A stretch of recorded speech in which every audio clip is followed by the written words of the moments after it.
प्रिय मित्रों, नमस्कार। आज हम हिंदी शिक्षण की पाठ योजना निर्माण के अंतर्गत इकाई योजना के बारे में जानने का प्रयास करेंगे।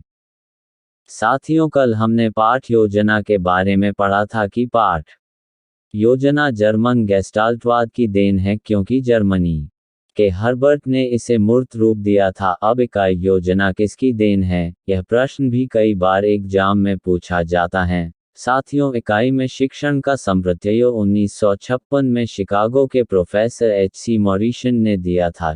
यह इकाई पाठ योजना भी जर्मन गेस्टाल्ट की देन है। इकाई योजना में दो प्रकार उपागम होते हैं। जब इकाई में पाठ्य वस्तु व सूचनाओं को महत्व दिया है तो उसे हर्बर्ट उपागम कहते हैं। जब द्वितीय इकाई में अनुभवों को प्राथमिकता दी जाती है तो उसे किलपैट्रिक या डीवी उपागम कहते हैं। इकाई किसी विषय का एक बड़ा उपविभाग होता है जिसका कोई मूलभूत सिद्धांत या प्रकरण होता है। इकाई योजना के तहत संपूर्ण पाठ्यक्रम को कुछ इकाइयों में बांट दिया जाता है। इसमें प्रत्येक इकाई में विभिन्न अवधारणाओं और सीखने के लक्ष्य को शामिल किया जाता है। इस विधि में विद्यार्थियों को प्रत्येक इकाइयों का समग्र अध्ययन कराकर उनके ज्ञान को विस्तृत रूप दिया जाता है। इस विधि में विद्यार्थियों को संपूर्ण पाठ्यक्रम का भलीभांति अधिगम कराकर शिक्षा के संकुचित रूप का अंत किया जाता है। यह विषय वस्तु की एक व्यवस्थित एवं संतुलित व्यवस्था जिससे शिक्षक पढ़ा सके तथा जिस प्रकार बच्चे आसानी से समझ सकें, इस प्रकार की विषय वस्तु की व्यवस्था इकाई योजना कहलाती है।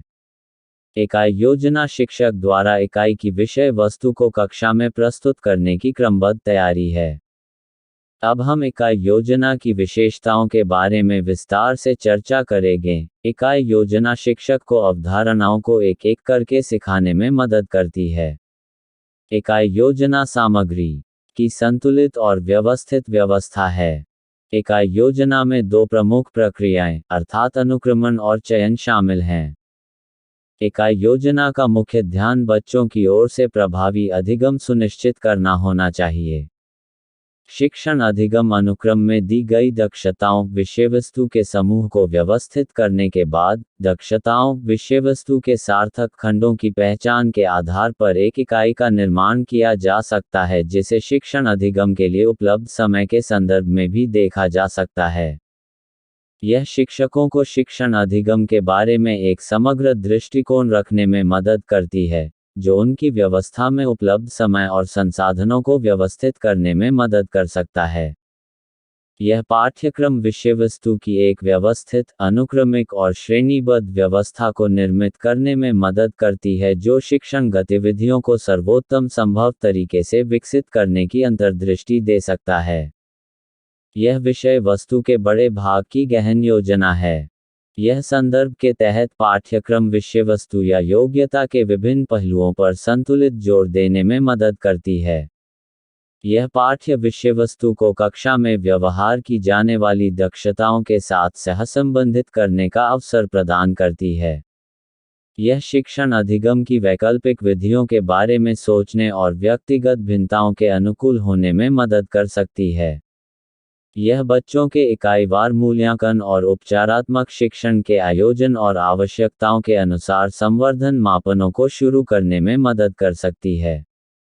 इकाई योजना के 7 प्रमुख चरण होते हैं। पहला है सामान्य उद्देश्यों का चयन, दूसरा है इकाई खंडों का चयन, तीसरा है इकाई खंडों का विकास, चौथा है इकाई की प्रस्तावना, पांचवा है व्यक्तित्व विभिन्नताओं की व्याख्या या व्यवस्था, छठा है प्रगति का मूल्यांकन या मापन और सातवां है शिक्षण सामग्री का चयन।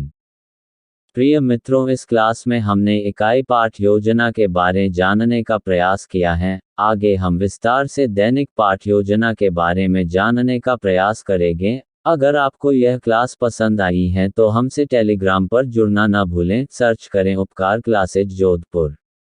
धन्यवाद।